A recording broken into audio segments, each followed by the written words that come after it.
Bonjour à tous, bienvenue, c'est l'heure de Parlement Hebdo, ravi de vous retrouver avec Katia Guilder. Bonjour Katia. Bonjour Mickaël. Parlement Hebdo, 45 minutes pour faire le tour de l'actu politique et parlementaire. Cette semaine, beaucoup d'actualités avec une réforme, une manif et un décret. La réforme du collège devrait voir le jour plus vite que prévu. L'exécutif a décidé d'accélérer. La droite s'est emparée du sujet et cherche toujours des voies possibles pour faire barrage à cette réforme. Et on parlera de la réforme du droit d'asile examinée au Sénat. La droite a durci le texte contre l'avis du gouvernement. Un débat qui tombe en pleine polémique en France sur les quotas de migrants souhaités par l'Union européenne. Vous le savez, la droite organisera des primaires ouvertes pour trouver son candidat à l'élection présidentielle de 2017. Une première pour ce mouvement, un processus venu des États-Unis qui est devenu un passage obligé en France. L'histoire des primaires, c'est notre plus de l'hebdo. Et cette semaine, nous accueillons Thierry Solaire. Bonjour. Bonjour. Vous êtes député UMP de Boulogne-Billancourt dans les Hauts-de-Seine et vous êtes notamment chargé de l'organisation des primaires au sein de votre parti pour l'élection de 2017. Avant de vous interroger sur l'actualité riche de cette semaine, je vous propose d'écouter notre micro-trottoir, ce que pensent de vous certains de vos collègues. Écoutez. Moi, je crois qu'il porte bien son nom. Il rayonne. C'est un garçon qui rayonne en politique parce qu'il a une fraîcheur extraordinaire. Il a un esprit très d'ouverture. Il est toujours sur le pont. C'est quelqu'un qui s'engage, qui bouge sa chemise pour l'unité de notre formation politique. On le voit à travers ses responsabilités. Sur les primaires, il a réussi quelque chose de très bien. C'est un homme abordable, sympathique, ouvert et très intelligent. Je ne suis pas d'accord avec tout sur lui, avec ce qu'il pense, mais je pense que c'est un apport certain du renouvellement de l'Assemblée. Une question par rapport à Thierry Solaire. On le reçoit dans le Parlement Hebdo cette semaine. Oui. Vous trouvez qu'il prend un peu trop de place, un peu trop médiatisant pour Thierry Solaire? Il y a des phases dans la vie publique. On l'a chargé de préparer la charte des primaires ouvertes. Comme c'est quelqu'un d'intelligent et de malin, il a vu que c'était une opportunité médiatique et c'est tant mieux pour lui. Bon, il y a des phases et puis c'est pas mal de temps en temps d'avoir des têtes nouvelles. Donc c'est bon. Moi je trouve que trop de place. Non, vous savez, il y a des phases. Dans 3 mois, vous me direz pour un autre. Est-ce que vous trouvez pas qu'un tel ou une telle prend trop de place? Laissez faire. Tout ce qui est pris n'est plus à prendre.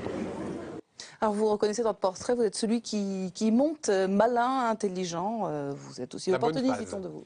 Vous êtes celui qui monte. Non, je ne sais pas, j'essaye. Moi d'abord, je dois des comptes à mes électeurs, comme chaque député, donc j'essaye de me comporter dignement et de faire ce que je crois être bien. Et puis après, dans ma famille politique qui a connu pendant 2 ans, de 2012 à 2014, après la défaite présidentielle, beaucoup de turbulences, j'essaye, aux côtés de Bruno Le Maire et avec toute l'équipe de l'UMP, de mettre un peu de méthode, parce que je pense que la méthode en politique, ça permet d'éviter beaucoup de bêtises. Il y a des compétitions politiques, c'est naturel, c'est consubstantiel même à la politique. Mais vous jouez collectif. Bien sûr. D'abord, moi, je n'ai pas de haine. Je vous le dis aussi clairement que je le pense. Il y a de la haine parfois entre certaines personnes. Moi, j'ai énormément de respect pour Nicolas Sarkozy, pour Alain Juppé, pour François Fillon, pour Xavier Bertrand, pour Bruno Le Maire. Mais bien sûr, ils sont tous différents. On est tous de la même idéologie politique. Ils ont tous des tempéraments et des caractères différents. Mais j'ai aucun problème avec personne. Après, le moment venu, ce qu'il faut, et c'est ce qu'on a mis en œuvre, on fera une primaire et on choisira celle ou celui qui nous permettra collectivement de nous en sortir, pas pour l'UMP. Pour le pays, parce que c'est ça qui compte le plus. Alors la première, bien évidemment, on va y venir un peu plus tard dans l'émission. On va passer par le lundi, c'est le premier jour de la semaine, et on se penche sur le droit d'asile au Sénat.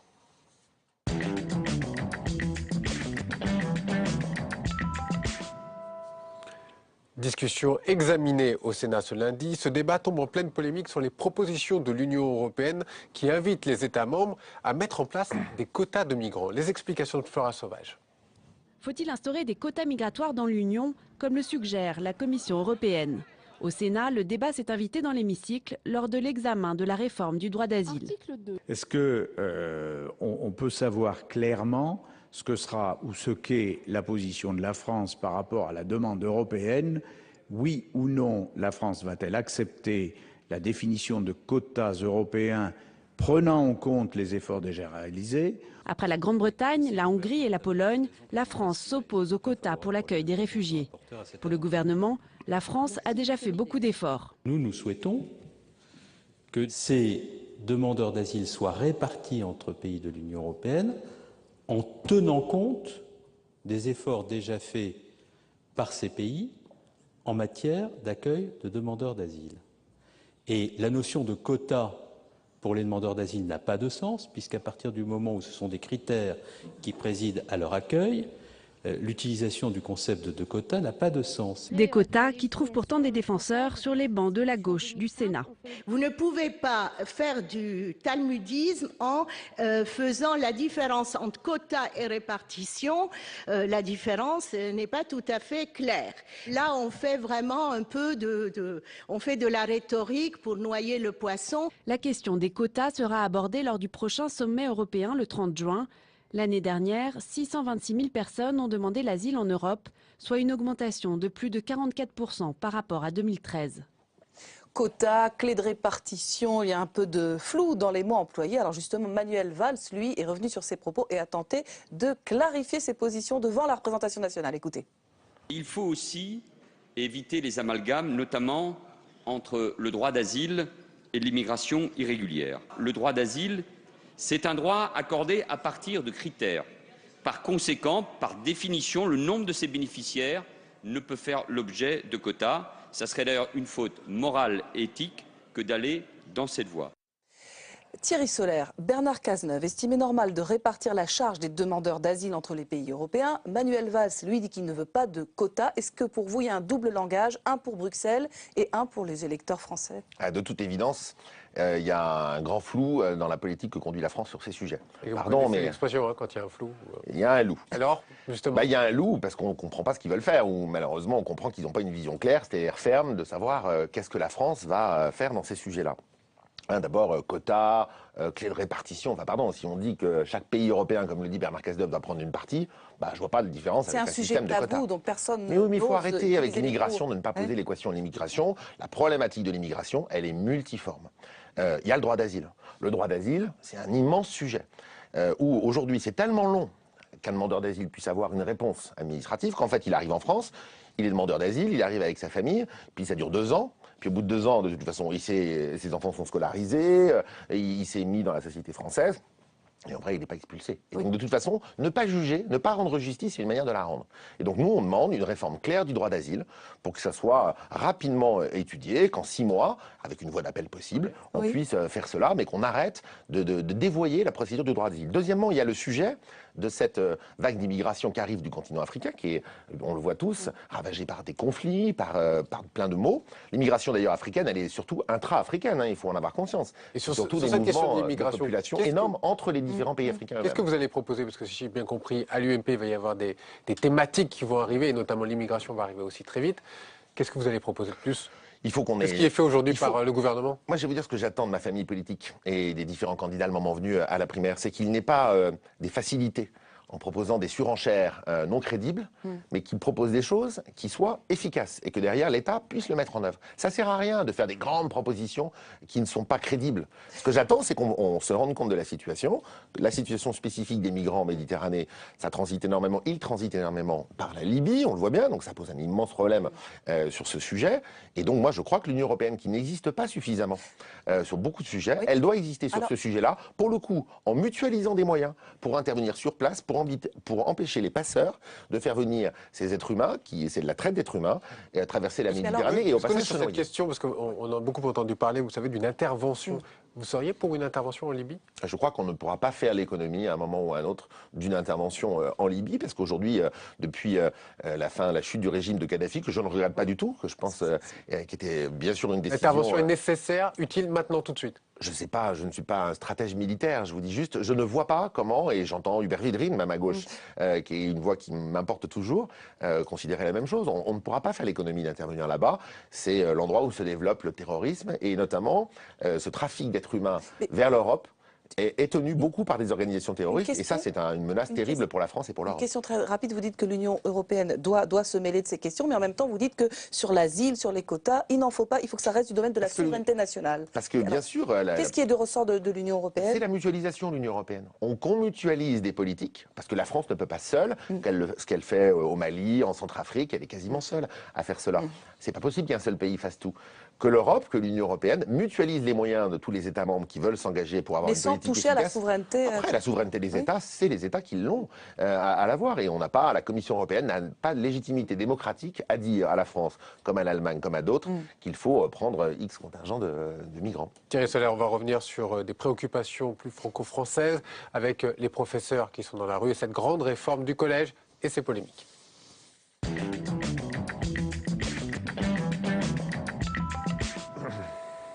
Le gouvernement l'a dit, il tiendra bon face à la rue et les profs étaient en grève ce mardi. Manuel Valls, lui, soutient sa ministre de l'Éducation nationale. Il a même décidé d'accélérer puisque la réforme a été publiée par décret au journal officiel. Marion Lefebvre-Becker vous explique tout ce qui s'est passé cette semaine. Le gouvernement voulait aller vite. C'est chose faite avec la publication ce matin au journal officiel du décret d'application de la réforme du collège au lendemain de la manifestation des enseignants. Et la ministre de l'Éducation nationale l'assume. La publication de ce décret va permettre désormais que nous discutions des modalités de mise en œuvre de la réforme. Et donc, je vous le dis ici, chacune de ces inquiétudes sera levée, d'où ce calendrier que j'assume et que je maintiens. Nous devons avancer si nous voulons que cette réforme entre en vigueur à la rentrée 2016. Elle le fera dans l'intérêt des enfants. Mais l'opposition dénonce un passage en force. Publier ce décret cette nuit est un acte politique brutal. Vous le paierez cher, Monsieur le Premier ministre. Nous vous demandons l'abrogation de ce décret et la tenue, dans les plus brefs délais, d'un véritable débat démocratique, ici, dans l'hémicycle. Merci, projet contre projet. Oui, nous voulons réformer. Et c'est la raison pour laquelle nous avons décidé, avec le chef de l'État et avec la ministre de l'Éducation nationale, de publier ce décret, parce qu'il faut aller vite. Ce gouvernement est déterminé à réformer. Nous continuerons sur ce sujet-là et sur tous les autres, parce que c'est de l'intérêt des Français. La détermination du gouvernement n'apaise pas la colère de l'opposition, bien au contraire. Dans le fait de publier des décrets au lendemain de la manif, on a vraiment le sentiment que le gouvernement fait un bras d'honneur aux manifestants. Je trouve que cela tient de la provocation et cela montre que Manuel Valls accorde plus d'importance à la préparation du congrès du Parti socialiste dans quelques jours plutôt qu'à l'avenir de nos enfants. François Bayrou, le président du MoDem, appelle à la manifestation nationale. J'en sais rien si on doit défiler, c'est pas tout à fait notre culture, ça ne nous aura pas échappé. Moi j'ai le sentiment que le débat, il doit avoir lieu ici, derrière nous, et pas dans la rue. Certains syndicats réfléchissent à de nouvelles actions comme le SNALC. Il appelle au blocage des épreuves du brevet des collèges. Thierry Soler, on a bien vu que la droite s'est fortement mobilisée sur cette question, et notamment Bruno Le Maire, un peu en chef de file. Mais on a quand même le sentiment que vous avez été un peu pris de court par le gouvernement. Vous êtes pris au piège. C'est pas la droite qui est pris au piège, c'est le sujet de fond, c'est cette réforme du collège. Mais un peu vous aussi. Mais non, mais moi ça m'intéresse peu ça. Ce qui m'intéresse c'est le fond. Le gouvernement, alors que il annonce vouloir tendre la main, être favorable à un débat qui a eu lieu hier soir entre Najat Vallaud-Belkacem et Bruno Le Maire à la télévision et à la radio, publie les décrets nuitamment le jour même de la manif. Typiquement, c'est le genre de décision qui radicalise tous les opposants. Moi, je me crois, gauche-droite confondue, qu'on ne peut plus gouverner comme ça. Il ne s'agit pas de perdre du temps, il ne s'agit pas de faire des commissions tous les jours pour ne rien faire. C'est légitime que le gouvernement veuille décider. Mais par contre, il faut avoir une concertation, un débat public, ne pas traiter les intellectuels de pseudo-intellectuels, écouter ce qu'a à dire l'opposition, et après, le gouvernement propose un texte et le Parlement s'en saisit. Donc vous demandez une loi, pour être concret. Bien sûr. Ça passe par une loi avec un débat à l'Assemblée nationale. Écoutez, on légifère sur des choses parfois qui nous paraissent un peu de second ordre. L'avenir de tous les collégiens et donc de toute une classe d'âge. Et donc, c'est, me semble-t-il, bien sûr, l'endroit où le Parlement, où le débat doit avoir lieu en premier chef. Il y a eu beaucoup de réformes du collège, beaucoup de contestations, etc. Et finalement, on voit que le niveau est en baisse. C'est une dernière étude internationale qui le constate. Le niveau est en baisse. Qu'est-ce qui ne va pas ? Ce qui ne va pas, c'est qu'après 68, on a fait le choix collectivement, la gauche et la droite, de mettre toute une classe d'âge au baccalauréat. C'était le dogme, le Graal absolu. Au nom de l'égalité, il fallait que tout le monde l'ait, ce bac. Et en faisant cela, on a dégradé tous les métiers de la main, toute cette intelligence de la main que beaucoup de Français, beaucoup de jeunes ont en eux. On envoie tout le monde au bac. Ceux qui ont la capacité de l'avoir l'ont, ceux qui ont du mal arrivent en fin de cycle un peu épuisés. Et puis derrière, il n'y a pas de formation réelle. Et vous vous retrouvez en France avec un constat, 25% des jeunes au chômage.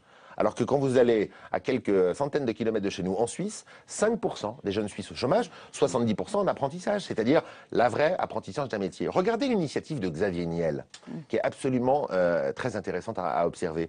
Sur le numérique, un grand patron français qui a créé cette université privée, gratuite, qui permet en fait d'apprendre le codage en matière informatique. Il prend des gamins, il se fiche de savoir s'ils ont eu le bac, le brevet, quelle formation. Il leur apporte une formation qui correspond à une qualification qui derrière débouchera sur un métier. Quand vous êtes passé par là, vous n'avez pas de problème pour votre avenir. Vous gagnez bien votre vie. Et qu'est-ce qui m'intéresse, moi, pardon, 2 secondes encore sur le sujet. Et après, parce qu'il y a encore une autre question. C'est que plutôt que d'avoir ce dogme de 100% d'une classe d'âge au bac, c'est d'avoir 100% d'une classe d'âge dans l'emploi.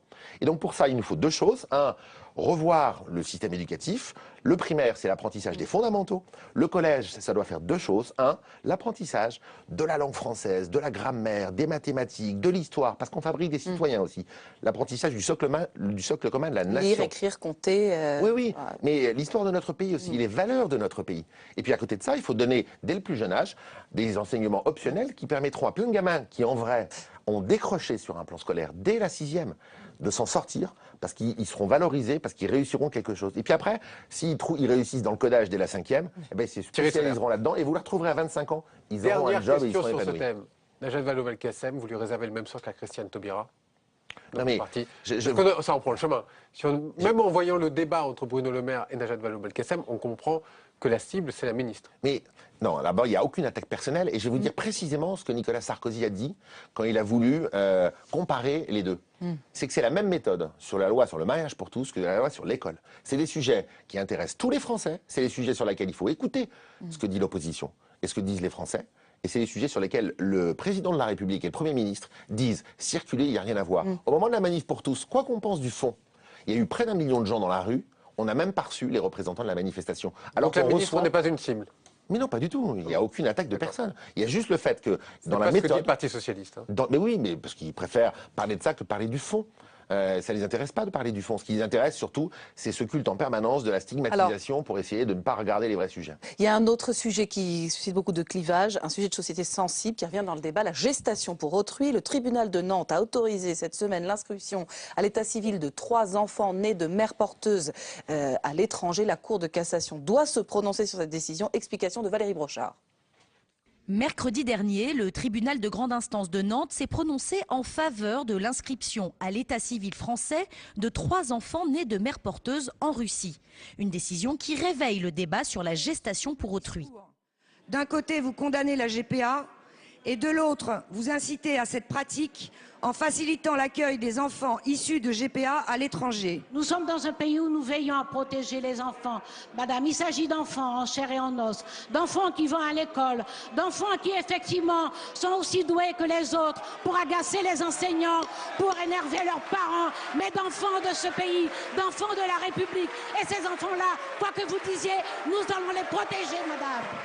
Jusqu'ici, la Cour de cassation a toujours rejeté la reconnaissance d'enfants nés de mères porteuses à l'étranger. Mais la Cour européenne des droits de l'homme estime que la France ne peut porter atteinte à l'identité des enfants en refusant de les reconnaître. Sans règle juridique évidente, le parquet de Nantes a préféré faire appel et se retourne aujourd'hui vers le gouvernement très embarrassé. Donc on a une question qui nous est posée. Je n'ai pas de réponse définitive parce que comme je suis porte-parole du gouvernement, je respecte la parole collective du gouvernement. Il n'y a pas eu d'expression en particulier de la part des ministres qui sont concernés par le sujet sur cette question. Et c'est un sujet qui a suscité de l'actualité, va continuer à le faire. Et là-dessus, il va falloir effectivement qu'on ait une position. Les opposants à la légalisation de la GPA accusent le gouvernement d'hypocrisie et s'organisent déjà. J'ai déposé une proposition de loi qui a été signée par plus d'une 50aine de parlementaires et qui, j'espère, fera l'objet d'un examen dans une niche. Ma proposition de loi, d'abord, rappelle une chose, c'est le principe de territorialité. C'est-à-dire que ce qui est interdit en France ne peut pas être permis à l'étranger. Et ensuite, je souhaite que ce soit un délit spécial dans notre droit. Dans l'attente d'une position claire du gouvernement, la circulaire Taubira est toujours en vigueur et facilite depuis janvier 2013 l'obtention de certificats de nationalité pour les enfants de pères français nés de mères porteuses à l'étranger. Le débat ne fait que commencer. Le débat ne fait que commencer sur un sujet très complexe qui embarrasse, on le voit, le gouvernement. Vous dites quoi? Quel statut vous donnez à ces enfants que la ministre Taubira veut protéger? Quel statut vous donnez à ces enfants fantômes? Bon, d'abord, c'est un sujet très compliqué sur lequel il faut travailler avant de s'exprimer. C'est ce que j'ai essayé de faire. Moi, je vais vous dire ce que je pense sur ce sujet-là. Le désir d'enfant, c'est très légitime. Moi, j'en ai 4, j'ai cette chance-là. Je comprends qu'un homme et une femme, qu'un homme, qu'une femme aient envie d'avoir un enfant. Et qu'on ne peut pas en avoir, c'est compliqué. 2, qu'est-ce que c'est la GPA? C'est les mères porteuses. Qu'est-ce que c'est qu'une mère porteuse? On va nous expliquer que parfois, c'est un système qui vous permet, parce que vous avez la femme qui est consentante, elle a très envie. C'est pas vrai, pardon, regardez la vérité en face. La mère porteuse, c'est toujours la même chose. C'est une femme pauvre qui prend de l'argent et qui loue son corps en échange de prendre de l'argent. Est-ce qu'en France, on trouve ça moral? Non. Mais alors, c'est autorisé à l'étranger. Attendez. Justement, c'est très complexe, je vais essayer de vous faire ça simple pour vous dire vraiment ce que je pense. Est-ce que c'est moral? Non, ça ne l'est pas. C'est d'ailleurs pour ça que c'est interdit. Est-ce que la situation est complexe à cause de la mondialisation? Oui, aujourd'hui, il y a des pays qui l'acceptent et donc c'est pas compliqué de prendre l'avion, d'aller quelque part, de faire une GPA et de revenir. D'accord? Alors à ce moment-là, on va dire quoi? Il y a 2 solutions. Soit on dit, ah bah de toute façon c'est la mondialisation, donc on fait ce qu'on veut et donc les lois françaises n'ont plus d'intérêt. Alors vous dites pas ça? Moi je dis pas ça. Et c'est ce que dit le gouvernement, en vrai. Ou soit on dit, bah, nous en France, non, c'est pas comme ça. Nous, on n'accepte pas la GPA, donc nous, on pénalise la GPA, et nous, on ne veut pas pénaliser. Voilà. Alors, la Cour européenne des droits de l'homme, pour que nos auditeurs comprennent, c'est légitime dans le fonctionnement du droit européen, je ne vais pas m'étendre ici. Elle a fait évoluer. Elle a sanctionné la chose. France.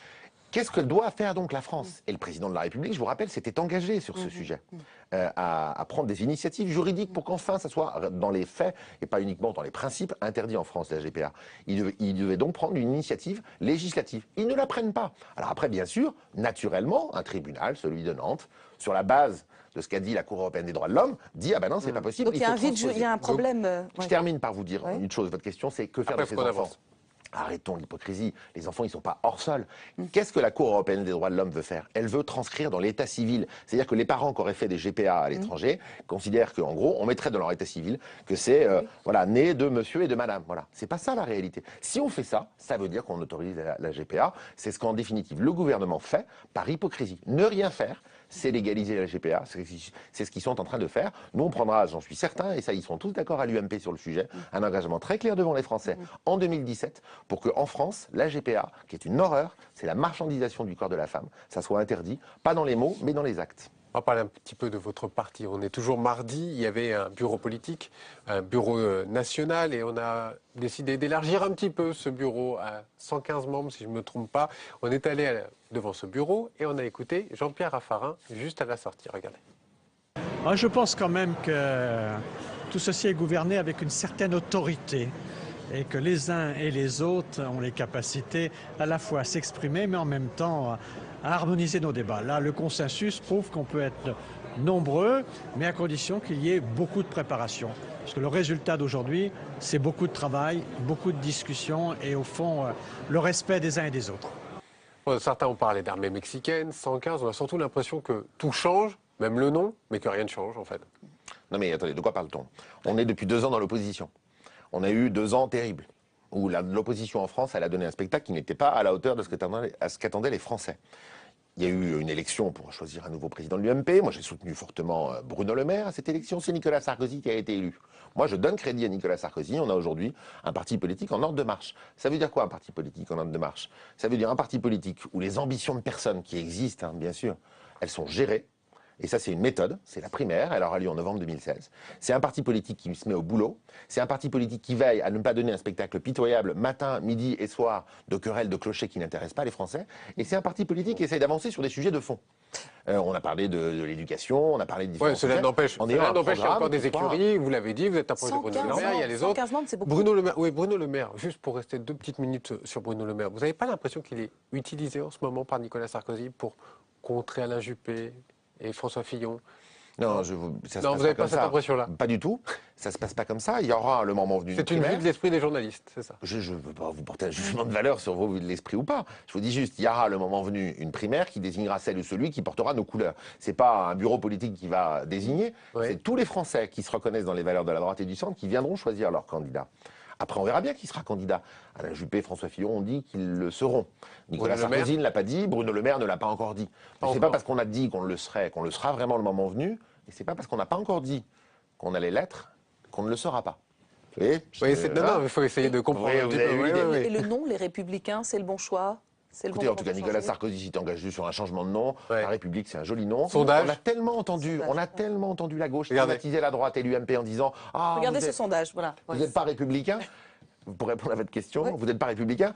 Écoutez, que la droite républicaine soit tellement républicaine qu'elle s'appelle les Républicains, ça devrait réjouir les gens de gauche. Regardez le sondage, 54% des sympathisants UMP, pour faire un résumé, sont favorables à ce changement de nom. C'est pas une grosse majorité, c'est même c'est assez faible, on peut dire. Mais je prends ce sondage, bien sûr, mais je vous donne le fond de ma pensée, c'est pas l'essentiel de ce que la droite doit faire. Après, la droite, c'est notre culture, on a changé de nom 10 fois, nous, en 40 ans. Bon, voilà. Nicolas Sarkozy avait dit qu'il changerait de nom, il propose un nom, c'est un joli nom, moi ça me pose pas de problème, je soutiendrai cette démarche. Je vous dis juste, c'est pas l'essentiel. L'essentiel, c'est qu'on soit rassemblés, c'est qu'on gère les compétitions individuelles. Et si surtout, qu'on ne joue pas sur une alternance naturelle, parce que la gauche aura échoué en 2017 dans la gestion du pays, la droite va gagner automatiquement. Non, moi je ne veux pas ça, ce déterminisme est terrible, ce que je veux c'est que mon parti, et que le candidat qui sortira des primaires, il apporte enfin les solutions que la France n'a pas suffisamment rencontrées depuis 30 ans. On va revenir sur les primaires tout à l'heure. Je vous propose de parler de la gauche, puisque mercredi, Claude Bartolone se montre bien entouré.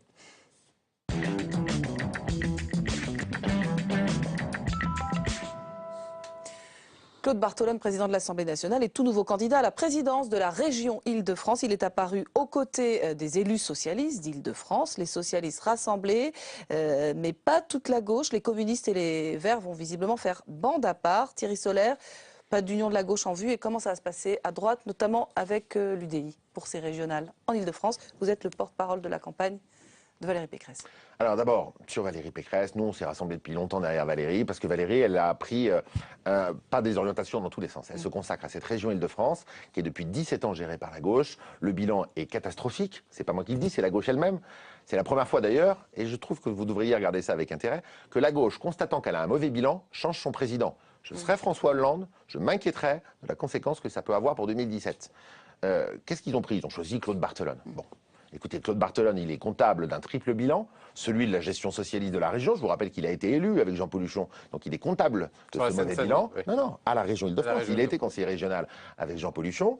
Il a été président du Conseil général de la Seine-Saint-Denis. Si les Franciliens ont envie d'avoir une gestion de l'Île-de-France comme celle qui a été celle de la Seine-Saint-Denis par M. Bartolone, bah écoutez, je n'en suis pas bien les éléments de langage qui sont en train de mais je vous dis moi ce que je ressens profondément. Et puis enfin, il est comptable, clairement, Claude Bartolone, du bilan de Manuel Valls et de François Hollande depuis 3 ans. Il est un des principaux leaders de la majorité. C'est lui qui a fait voter les lois qui ont arrêté les crédits sur l'apprentissage dès 2012. C'est lui qui a fait voter toutes les lois qui ont augmenté la fiscalité dans des telles proportions depuis 3 ans. Vous voyez, le changement, il est vraiment attendu par les Franciliens. On l'a vu au municipal, on l'a vu au départemental, et je suis certain que vous verrez, on le verra au moment des élections du mois de décembre prochain. Votre question par rapport à l'UDI.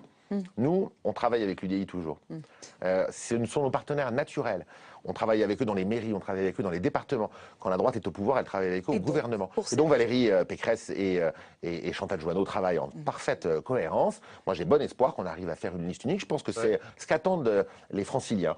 Parce qu'au fond, ce qu'ils veulent, c'est un vrai changement. Et puis surtout, ce qu'ils veulent, c'est pas que la droite remplace la gauche. Ce qu'ils veulent, c'est enfin avoir quelqu'un qui répare toutes les erreurs depuis 30 ans. Et vous avez vu les trains en retard? Vous demandez tout de suite? Non, mais je demande rien. Plus tard, avant ça se les passe élections. très bien. Ça se passe très bien. Vous verrez, il n'y aura aucun problème et on travaille tous ensemble. Il n'y a pas de raison que ça se termine mal. Alors, si ça se passe il y a toutes les raisons que ça se termine très bien.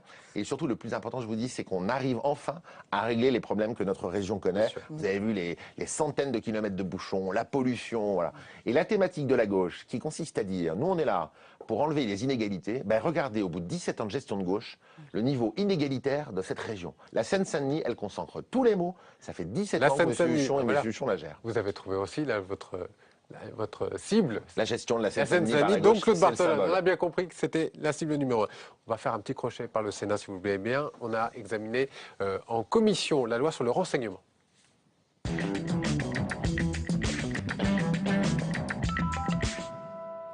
Cette loi a été votée à l'Assemblée nationale, elle arrivera début juin dans l'hémicycle au Sénat, mais elle a été étudiée en commission. Les sénateurs ont présenté leurs propositions et la droite veut modifier, encore une fois, ce texte. Les détails avec Cécile Sixou. Revu et corrigé entre les mains des sénateurs en commission des lois au Sénat, le texte renseignement a subi quelques retouches. 145 amendements pour mieux garantir le respect de la vie privée, mais aussi mieux contrôler des techniques de renseignements intrusives. C'était donc une sorte de jungle législative. Nous y mettons de l'ordre pour en faire non pas un jardin à la française, mais un système permettant d'assurer à la fois la protection des citoyens et des intérêts fondamentaux du pays face aux risques de crimes, de délits, d'actes de terrorisme, mais aussi la protection de leur vie privée et de leur liberté fondamentale. Une balise sur une voiture, une mise sur écoute ou encore la captation d'informations sur ordinateur. Les sénateurs proposent de limiter le recours à ces techniques, mais aussi de réduire les délais de conservation de données collectées. De 4 mois, ils passeraient à 2 mois. Autre proposition, surveiller davantage les services de renseignement en renforçant les pouvoirs de la CNCTR, l'autorité qui les contrôle. Le gouvernement compte également proposer des modifications au texte. Nous allons prendre des amendements, par exemple, pour vraiment préciser que les techniques qui ont fait le plus débat sont des techniques de ciblage et non pas de surveillance massive, contrairement à ce que j'ai entendu depuis des semaines, ça ne correspond pas à la réalité. Et pour donner toute garantie sur ce point, nous allons prendre des amendements qui montrent bien que les principales activités sont centrées sur la lutte antiterroriste. Le projet de loi arrivera en séance le 4 juin prochain. Je vais vous poser les questions sur le renseignement dans quelques secondes. Le temps de vous présenter Jim Jarassé du SCAN, notre partenaire du Figaro qui est avec nous, qui vous interrogera dans quelques secondes. Revenons sur la loi sur le renseignement. Vous n'avez pas voté cette loi à l'Assemblée nationale. Pourquoi ? D'abord parce que si c'était une loi exclusivement sur le renseignement, qui avait eu pour vocation de donner un cadre légal à des activités parfois illégales que les services de renseignement mettent en œuvre depuis des années, j'aurais voté pour. Mais on élargit les champs à peu près tout. Voilà. Deuxièmement, on nous présente cette loi comme l'alpha et l'oméga de la lutte antiterroriste. Est-ce que cette loi, si elle avait existé, aurait permis d'éviter l'affaire Mohamed Merah, qui était suivie par les services de renseignement ? Enfin, pas suffisamment. En tout cas, il l'avait été, il ne l'était plus au moment où il a bien sûr procédé à son attentat. Est-ce que les frères Kouachi, qui avaient été suivis par les services de renseignement, cette loi aurait pu nous éviter l'affaire du mois de janvier? Non, je ne le crois pas. Moi, ce que je crois... Ce que vous êtes en train de dire, c'est que cette loi ne sert pas forcément à grand-chose à l'heure actuelle. Elle est déjà obsolète? Moi, ce que je crois, c'est qu'il faut que l'État se donne des priorités. Et qu'à force de vouloir mettre de l'État partout, souvent l'État est une contrainte, dans la vie économique notamment. L'État est inefficace à mettre en œuvre des politiques publiques. Et si vous voulez avoir des résultats sur ces sujets-là, il faut mettre le moyen en termes budgétaires, en termes d'effectifs. Plus d'agents de renseignement pour suivre plus de personnes. C'est le parent pauvre. Quand on travaille ce sujet, on se rend vite compte que c'est un parent pauvre en France. Parce que les départs vers la Syrie augmentent. Ils ont doublé. Oui. Et quand on voit, quand on compare notamment avec nos voisins allemands et anglais, on voit qu'en France, on a une culture de défiance en vrai à l'endroit des services de renseignement. On leur a pas donné suffisamment de moyens et on leur a pas donné un cadre législatif solide. Pour eux-mêmes d'ailleurs. Pardon, pourquoi un agent de la DGSE devrait faire des choses en dehors du droit? Il se met en risque potentiel personnel et ce n'est pas admissible qu'un agent de la fonction publique soit dans cette situation. La loi, là, elle n'a pas apporté ces réponses-là, elle a été trop large. Elle vise pourtant à encadrer l'activité de la DGSE, de la DGSI. Tout n'est pas mal dans cette loi. Oui, elle est trop large. Voilà, mais elle est beaucoup trop large. Elle aurait dû être et deuxièmement, quand vous voyez des juges antiterroristes, quand vous voyez le défenseur des droits, quand vous voyez les deux principaux syndicats de la magistrature, quand vous voyez des agents de ces services, et qu'ils vous disent que c'est pas ça dont ils ont besoin eux-mêmes, vous finissez par vous dire qu'il y a quand même un petit sujet. Thierry Solère, on va reparler de politique, puisque c'est l'heure de passer à la loupe du SCAN avec notre partenaire Jim Jarassé du Figaro.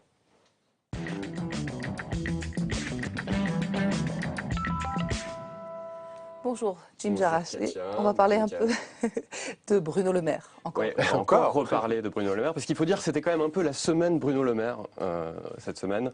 Tribune contre la réforme du collège signée par la quasi-totalité des parlementaires UMP, projet présenté dans Libération, toujours sur le collège, débat face à Najat Vallaud-Belkacem.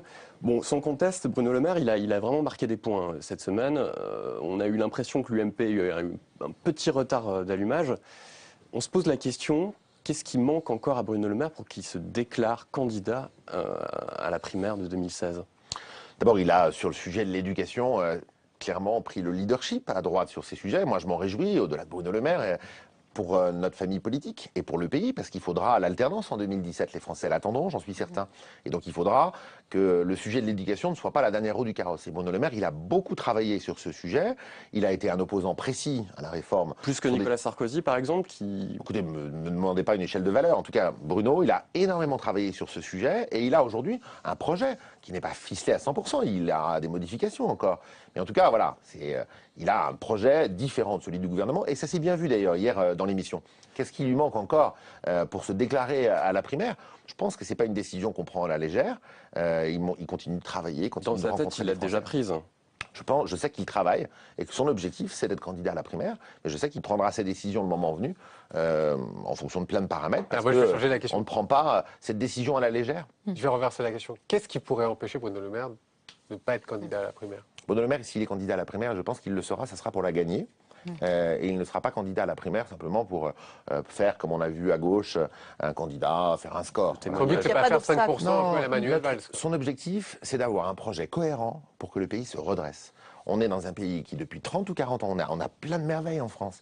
On est souvent dépressif parce qu'on gère le déclin. C'est ça que les Français vivent au quotidien. On a l'impression qu'on accompagne le déclin. Que parfois on accompagne de gauche, qu'on accompagne de droite, mais qu'on accompagne un déclin.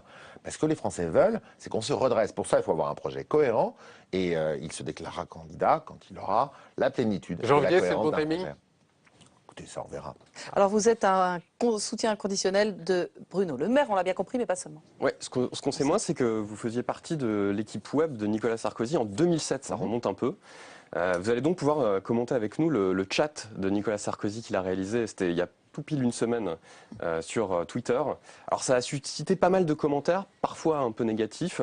Le président de l'UMP, il a parlé du PSG, il a parlé de séries télé, il a parlé de ses animaux de compagnie, de Cyril Hanouna. Au final, assez peu de politique. Est-ce que c'était la bonne stratégie de communication de Nicolas Sarkozy sur Twitter? Je ne sais pas. Moi, à l'époque où je m'occupais de la campagne de 2007, ça n'existait pas Twitter. Non, donc, je ne sais pas si c'est la bonne stratégie. En tout cas, moi, je trouve ça plutôt sympa de trouver régulièrement que les hommes politiques... Vous avez vu aux États-Unis, l'actuel président des États-Unis et tous ses prédécesseurs, à l'occasion du départ d'un journaliste très connu, se mettre en scène. Écoutez, un peu de simplicité, un peu de proximité, et qu'à l'occasion de Twitter, d'un fil Twitter, on arrive à discuter comme ça, c'est plutôt bien. Après, bien sûr, Nicolas Sarkozy, c'est une marque. Il a été président de la République. Il y a des gens, surréagissent. Et les gens surréagissent, ils arrivent et tout. Mais au fond, qu'est-ce qui compte? Ce qui compte, c'est que Nicolas Sarkozy, qui est revenu à la tête de l'UMP, il fasse tourner bien l'UMP. Et franchement, moi qui suis le bras droit de Bruno Le Maire, je vous le dis, ça marche vraiment, vraiment bien. Deuxièmement, le moment venu, lui-même, il aura à prendre sa décision. Est-ce qu'il est candidat ou pas à la primaire? Je me doute, j'ai ce sentiment qu'il est revenu dans la vie politique pour être candidat à la primaire. Mais pour tout le monde, même pour Nicolas Sarkozy, prendre cette décision-là, ça ne se prend pas à la légère. Nicolas Sarkozy, il a été chef d'État. S'il est candidat à la primaire, c'est qu'il sentira qu'il a un projet et qu'il peut gagner cette primaire et surtout l'élection présidentielle derrière. Merci beaucoup, Jim. On se retrouve évidemment la semaine prochaine. On va reparler des primaires, c'est le plus de l'hebdo.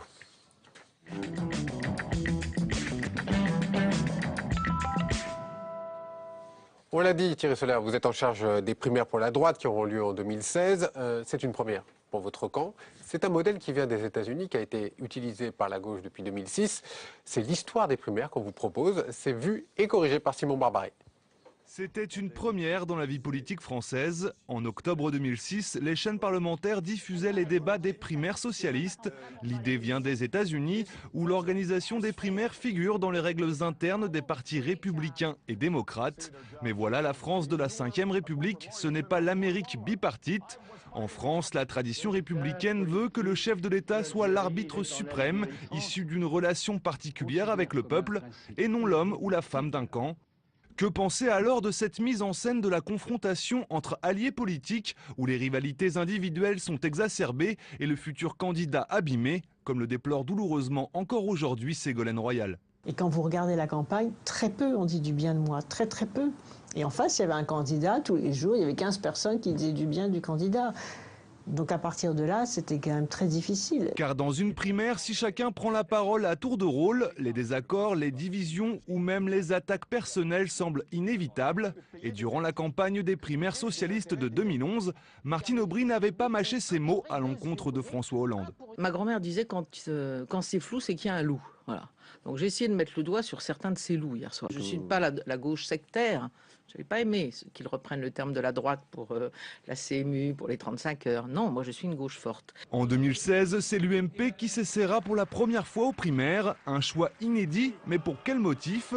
Un signe de modernité dans le fonctionnement du parti ou l'absence d'un candidat naturel et légitime ?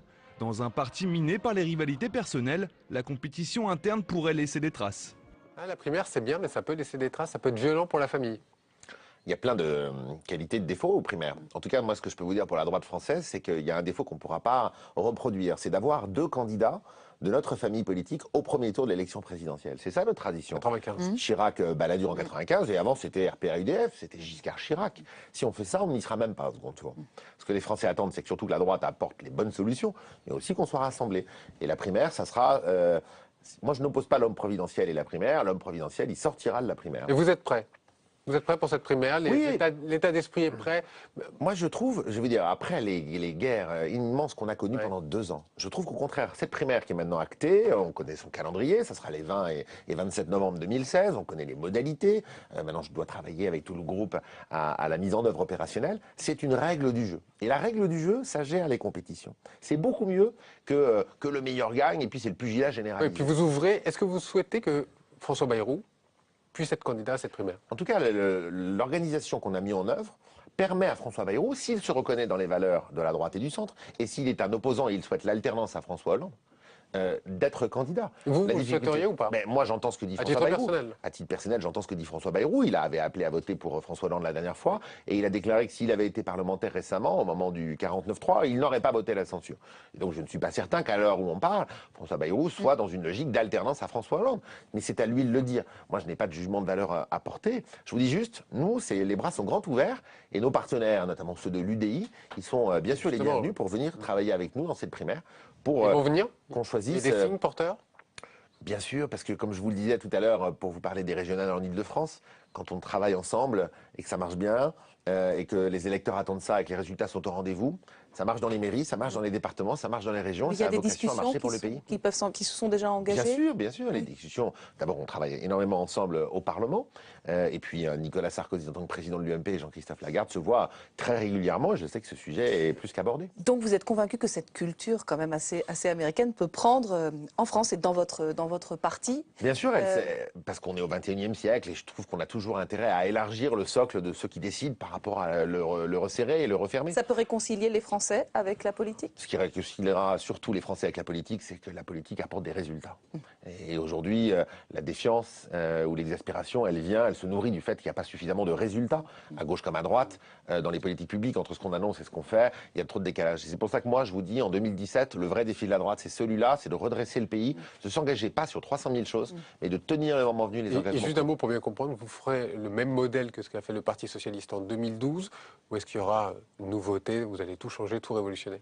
Non, il y a des différences. D'abord, la campagne sera un petit peu plus longue. Ils l'avaient fait en octobre. Leur primaire, nous, ça sera en novembre. Eux, ils permettaient à beaucoup de candidats de venir, ce qui permettait à chacun d'avoir faire 3, 4, 5% pour être ministre. Nous, c'est solide. On ne viendra pas facilement dans la primaire. Et puis enfin, le parti, au lendemain de la primaire, alors que François Hollande avait gagné, Martine Aubry allait retourner gérer le PS. Nous, c'est celui qui gagnera la primaire qui décidera du fonctionnement de l'UMP pour les législatives et la période. Donc c'est clair. Très bien. Merci Thierry Solère d'avoir commenté l'actualité politique et parlementaire avec nous. On se retrouve la semaine prochaine. Bonne semaine à tous. Merci.